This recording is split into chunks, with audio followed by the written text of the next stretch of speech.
Welcome back to Book Break. Today's video is going to be Scandalous. I'm going to be recommending you books based on real-life scandals that shocked the world. And these books will be particularly high up on your reading list if you, like me, have been recently binge-watching shows like Inventing Anna, Dopesick, The Dropout, The Tinder Swindler. So many fascinating and horrifying stories about lies and fraud and generally pretty morally corrupt people.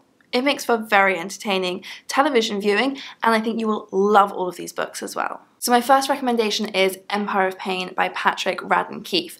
I have recently been watching the Disney Plus series Dopesick, which is a drama all about the opioid crisis. The show spans decades and it jumps between following the Sackler family, who made and misleadingly marketed OxyContin, which is a painkiller that was a huge catalyst in the opioid crisis, and then also following ordinary people whose lives were torn apart by addiction. It's a really, really good show, and to learn even more about it, Empire of Pain by Patrick Radden Keefe follows 3 generations of the Sackler family, one of the richest families in the world, whose empire, as Patrick Radden Keefe argues, comes from exploiting pain and contributing to the deaths of 500,000 people. It's absolutely gripping stuff. It's as page-turning as any fiction novel, but it's all true. Patrick Radden Keefe has done so much research for this book, and you will find yourself getting extremely angry while reading it. For some fiction on this topic, you could read On Earth We're Briefly Gorgeous by Ocean Vuong, because that also does include some of the effects of opioid addiction on people's lives. Another really great Disney Plus show you can watch at the moment is The Dropout, which is all about Elizabeth Holmes, the founder of Theranos, which was supposed to be this breakthrough medical technology company, but was eventually exposed as fraudulent. So you can read more about that amazing story in Bad Blood by John Carreyrou, who was actually the investigative journalist who first broke this story. And in this book, he goes into even more depth. He interviews over 150 people to get this amazingly full picture of every side of the story. And then, of course, there's Inventing Anna, the Netflix drama based on the story of Anna Sorokin, who was a con artist posing as a wealthy German heiress named Anna Delvey, who ended up conning banks, hotels, and even her own friends out of a total of $275,000. So you can read even more about that fascinating true story in the book My Friend Anna by Rachel Delosh Williams, who was one of the friends of Anna who was conned out of a huge amount of money. The book has been described as Catch Me If You Can with Instagram filters.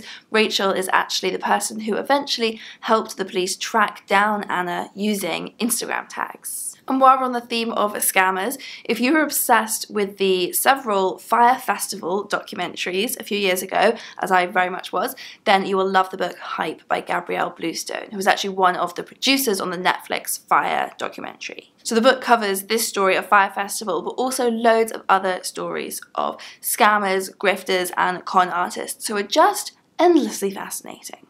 Then there's the story of Henrietta Lacks. So this was a scandal that broke in the 70s and then got even more attention in the 2000s from Rebecca Skloot's book All About It, The Immortal Life of Henrietta Lacks. So Henrietta Lacks was an African-American woman whose cells were taken without her consent during cancer treatment and then went on to be used in cancer research, drug testing, even more recently in the development of the COVID vaccine.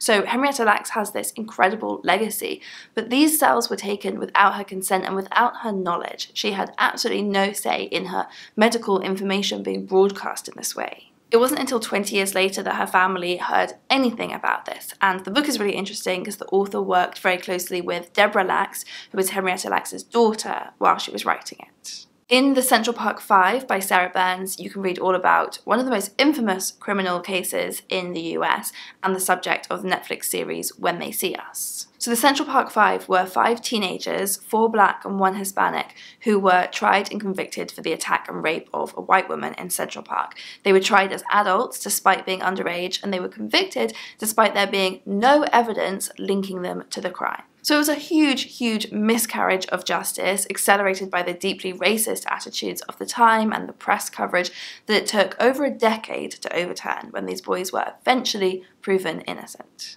Billion Dollar Whale by Tom Wright and Bradley Hope is the story of how a young Malaysian business graduate ended up pulling off one of the biggest heists in history. Over the course of a decade, Joe Low siphoned off billions of dollars from an investment fund, which he then used to purchase luxury properties, throw lavish parties, earning him the nickname of the modern Gatsby, but even financing elections and Hollywood films like, somewhat ironically, The Wolf of Wall Street. And Joe Low is now a fugitive. And my final recommendation is The Windrush Betrayal by Amelia Gentleman. Amelia Gentleman is the journalist whose expose of the Windrush scandal led to the resignation of Amber Rudd as Home Secretary. She revealed how the government's immigration policy had led to thousands of people being wrongly classified as illegal immigrants and then losing their jobs, losing their homes, some even being made to leave the country. And so in this book, you can read the full story of her investigation. So for more recommendations like this one, I will link to 2 videos. One video we made on books based on unbelievable true stories, and another on the most outrageous literary figures from history and some of the weirdest things they did. So do click through to watch either of those and get even more reading recommendations, and I'll see you next time.